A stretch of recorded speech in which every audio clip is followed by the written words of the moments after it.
2024年秋季学费学杂费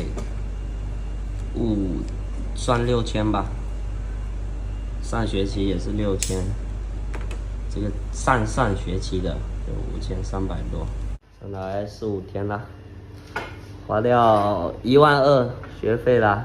因为刚才我交的那个上学期已经有交了500块钱那个啥，12000吗？12000多一点，那5900嘛。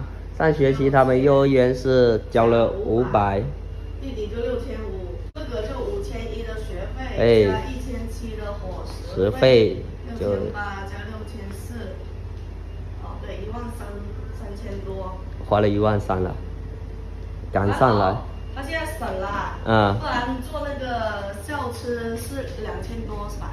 没有，校车便宜，校车1200，然后2个加起来就差不多要3000块钱。之前是校车我们是省下来了嘛，回老家也是花钱如流水，上来也是花钱如流水。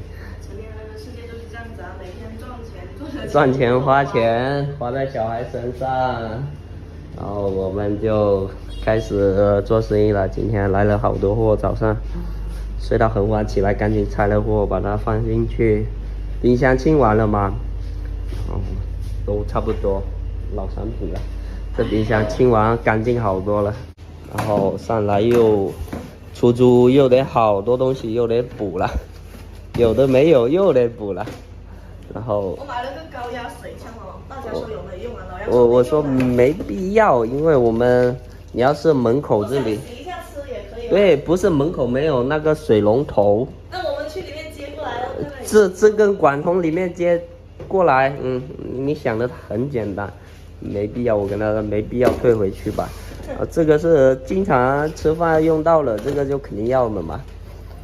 然后又买了个电水壶，这个壶我们其实坏了好久了，所以就把楼上的壶拿过来，因为我们是经常泡茶嘛。有来过我们店里的粉丝就知道，这个壶也是用了好久了。试一下这个能不能放进去，能放进去的是最好的。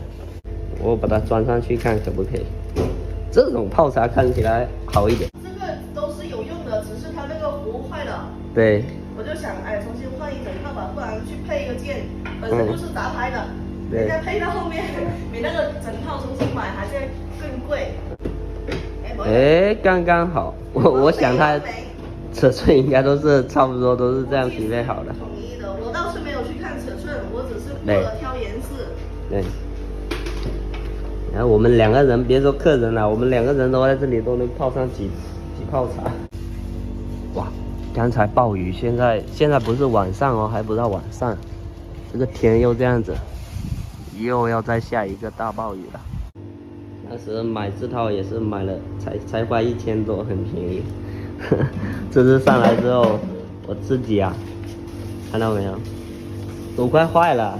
我没有那个木塞可以来加固，我直接拿到对面台铃老板那里去，跟他要了几个螺丝，然后把它钉下去，不然这个客人来做一直摇摇晃晃，一直摇晃晃。对。但是我知道这个要用那个木塞。手不小心摸到就没。那没办法这样子了，还是会有一点点摇晃，但是比之前好多了。之前好多那个稍微体重重一点的来这里喝茶，坐下去都不怎么敢坐。